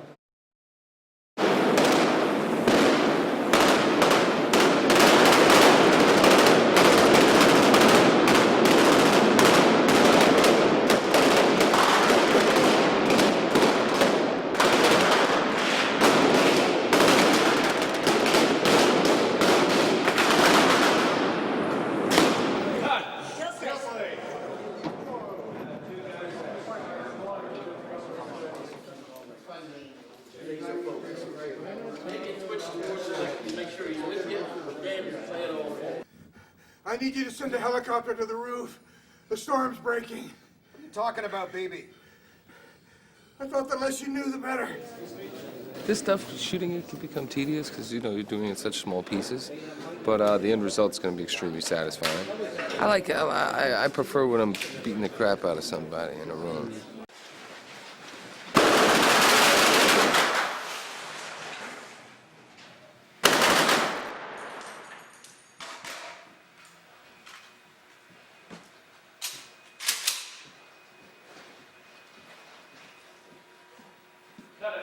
I feel comfortable in that world, you know. A more physical guy came, you know. I have a big background in sports. I play, you know, a lot of football, baseball, basketball, a little bit of hockey, so, and a lot of boxing and martial arts. So, yeah, it comes in handy.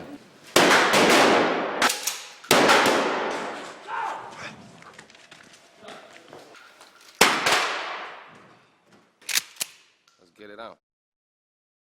3, 2, 1, action!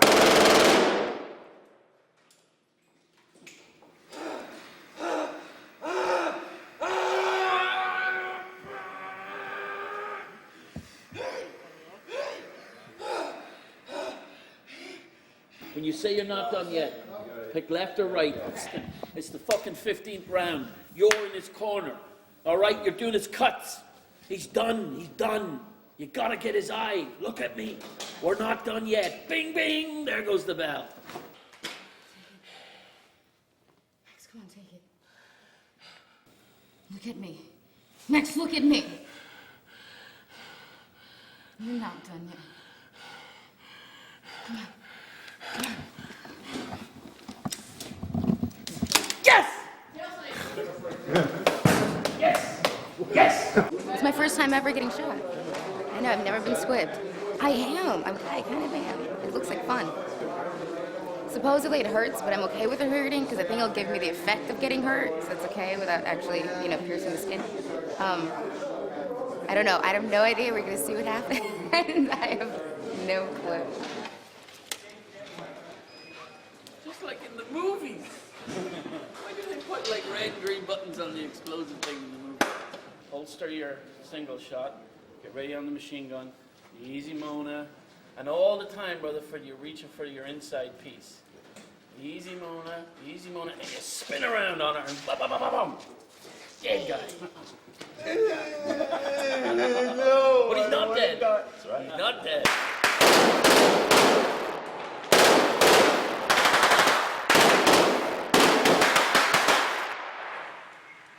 Kill it. Can't heal it, you kid. Maybe the elevator did get caught in the explosion, and we don't, because we don't see her again until she turns up at the bar, Yeah. So the bigger this is, I want people thinking, oh fuck, the explosion got Mona. After all, she's survived. Imagine. Here we go.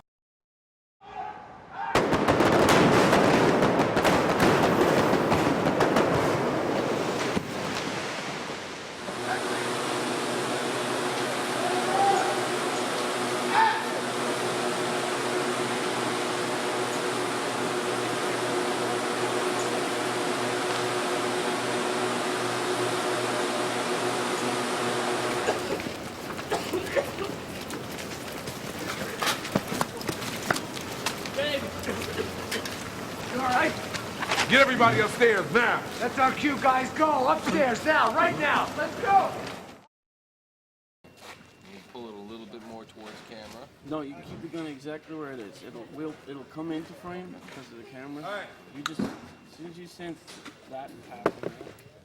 Throwing up the gun. The gun is hot. Hold the gun up to the side, please, Mark. Make sure John's happy with the aim position. Okay, offer it up. Little far. I need a little. Offer it up.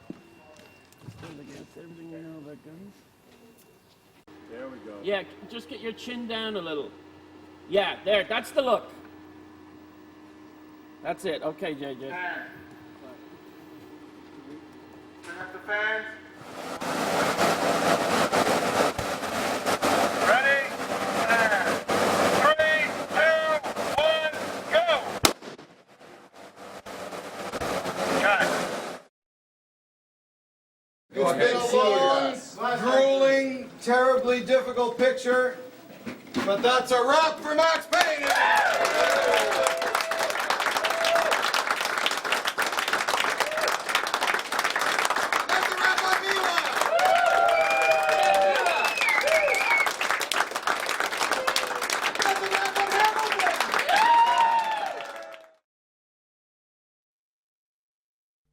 Мишель Пэйн. В машине тепло, даже жарко. Когда ты выходишь на улицу, холод пронизывает твои легкие, но кровь горячая.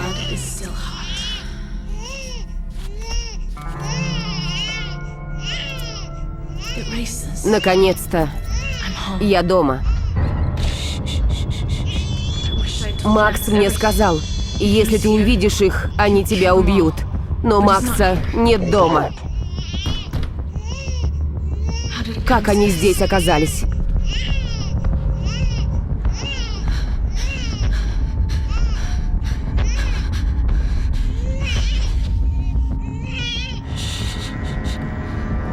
Все хорошо.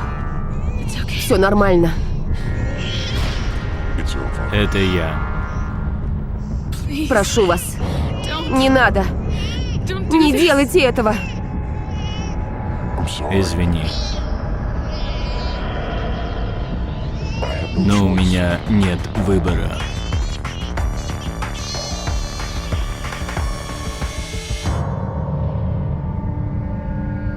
Год назад.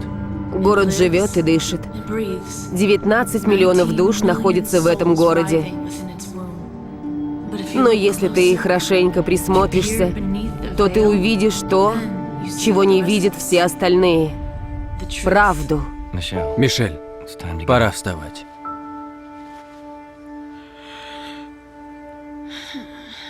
Я проснулась. Отлично. Доброе утро. Утро заканчивается. Макс уходит на работу, а я готовлюсь к собеседованию. Я оставляю ребенка няне. Чашка кофе, затем я выезжаю из дома. Я проезжаю мост, и не успела я оглянуться, как уже на месте. Мои руки вспотели, во рту пересохло, колени дрожат. Я облизываю губы, повторяю про себя, что не нужно волноваться. Люди, которые идут мне навстречу, только ухудшают мое положение. Я не работала уже год после того, как родился ребенок. Помоги мне, Господи. Я глубоко вздыхаю. Я беру себя под контроль, нажимаю кнопку и, наконец, еду к своему месту назначения. Когда я выхожу из лифта, я спокойна. Я контролирую ситуацию. Я говорю себе, что это просто работа. И что со мной может случиться?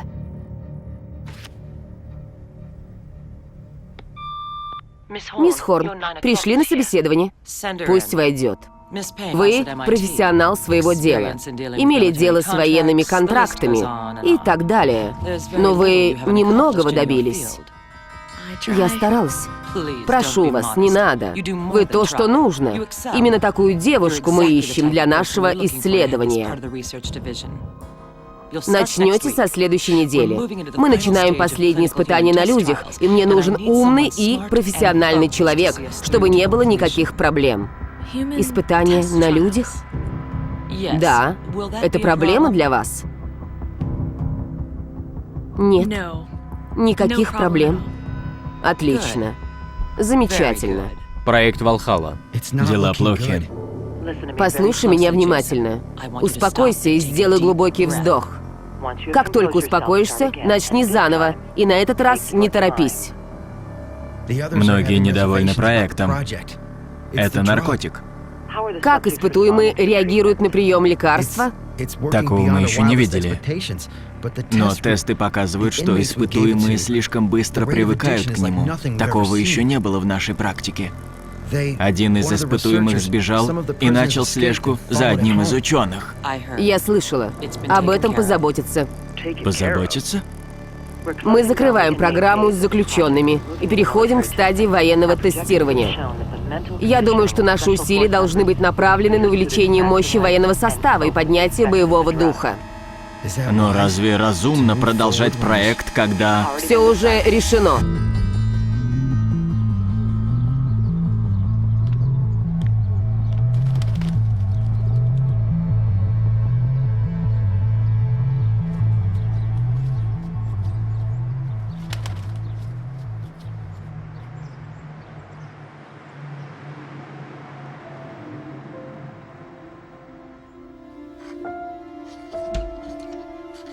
Привет, я дома. Привет, дорогой. Как прошел день? Я думал, что люди хорошие по своей природе. Главное, что ты хороший человек. Я говорил тебе, как я тебя люблю. Это точно. Как там Биби? Вы еще не бросили пить? Нормально. Я пойду возьму пиво. Чего-нибудь принести? Нет, не надо. Когда я приехала на военную базу, то сразу вступила в контакт с солдатами. Я наблюдала за их передвижениями с помощью видеонаблюдения. Я не подхвачу никакой вирус. Нет, не подхватишь. Все стабильно. Никаких побочных эффектов. Все нормально. Они готовы к выполнению задания. Отлично. Теперь давайте проверим это ваше лекарство. Осторожнее, ребята.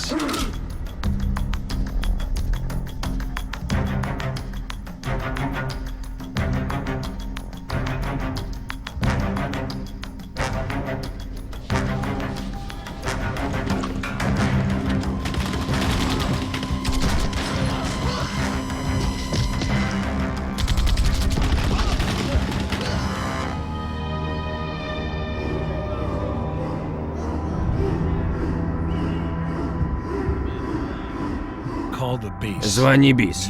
Все отлично. Значит, миссия увенчалась успехом? Ну и как ты себя чувствуешь? Как будто я добежал до финиша, но снова готов бежать. Странно. Когда ты принимал лекарства в последний раз? Сутки назад. 2 суток. 72 часа. Уже неделю назад. Я не понимаю. Эти демоны, существа, они постоянно приходят ко мне. Приходят и говорят, что я должен улететь. Но я ведь не умею летать, правда? Или нет? Мне все труднее заснуть. Я не чувствую себя в безопасности. Сегодня у меня последний день. Завтра я возвращаюсь домой. У испытуемого множество побочных эффектов. Из-за того, что он часто принимает лекарства. У некоторых появляются галлюцинации. Многие говорят, что они видят демонов и становятся яростными бойцами. Они медленно умирают изнутри, и почти все страдают галлюцинациями. Есть еще один побочный эффект, который, возможно, усиливает галлюцинации. Они все страдают от спазма века. Они видят другой мир. Им кажется, что они видят крылья. Привет, Джек. Прошлой ночью пытались что-то украсть. Надеюсь, никто не пострадал? Нет, все в порядке. Что-нибудь украли? Нет, ничего. Ничего не случилось. Что? Я не понимаю. Это произошло уже в 3-й раз, так что мы решили перенести лекарство в другую комнату. А здесь мы просто налили в пробирки воду с сахаром. Воду с сахаром? Ты думаешь, ты можешь играть со мной, сука? Нет. Отпусти ее. Думаешь, это конец? Нет, это лишь начало. Даже не знаю, что и сказать. Вы в порядке? Да, я в порядке. Это просто случилось так неожиданно. Я хочу увидеть от вас полный доклад до вашего отъезда. Мы закрываем этот проект. Слишком много несчастных случаев, чтобы продолжать эти эксперименты. Вы получите мой доклад, генерал. Спасибо. За что? За то, что положили этому конец.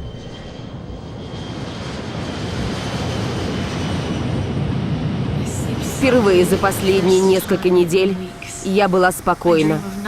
Мне ничего не снилось, и я была рада этому. Она только что приземлилась. Что нам делать? Позаботься о ней. Заставь ее молчать. Слушаю. Мишель, это Джейсон. Привет, Джейсон. В чем дело? Кто-то ворвался в лабораторию. Он украл все документы, и все оставшиеся наркотики исчезли. Есть ли у тебя копии документов, касающиеся этого проекта? Осталось ли у тебя что-нибудь? Нет. Все копии я оставила на военной базе. Джейсон, людям грозит опасность. Мы должны рассказать им, что происходит. Нельзя. Нас выгонят с работы. Извини, Мишель, я не могу. Прощай. Я не могу спать. Я постоянно вижу эти глаза. Глаза Лупина. Что со мной теперь будет? Документы. Нельзя их здесь оставлять. Нужно спрятать. Но куда? Куда спрятать? Там, где Макс будет их искать, если что-нибудь случится. Подальше от дома. По пути домой со склада я забрала ребенка у сиделки. Когда я ехала домой, я была спокойна и прокручивала еще раз эту историю в своей голове. Она вернулась. Пора.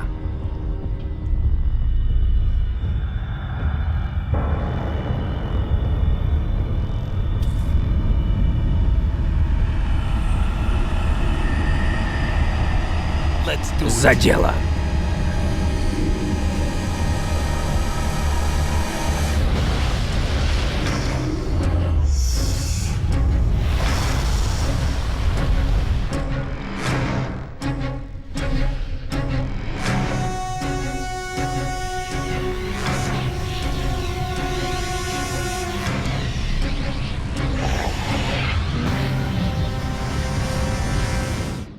Слушаю.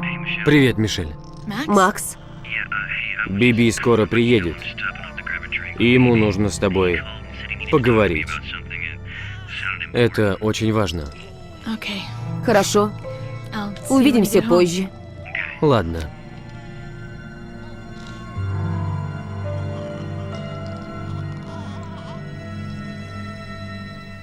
Ну что, пошли домой?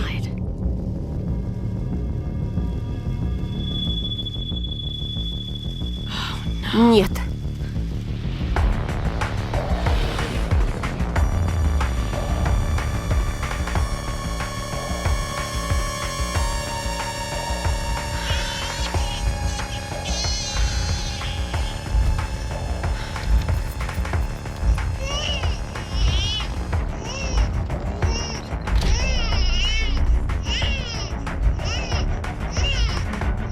Прошу вас, не надо.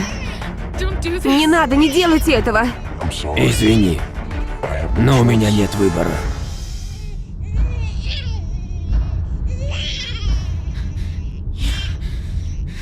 Тебе это с рук не сойдет. Он найдет вас. И когда он сделает это, он вас всех убьет. Это мы еще посмотрим. Макс, пропущенный звонок.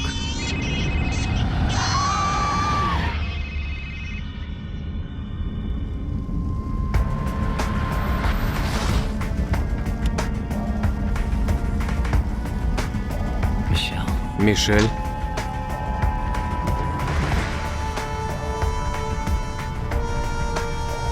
Мне все труднее заснуть. Я не чувствую себя в безопасности. Сегодня у меня последний день. Завтра я возвращаюсь домой. Как можно прятать такие ужасные эксперименты от людей?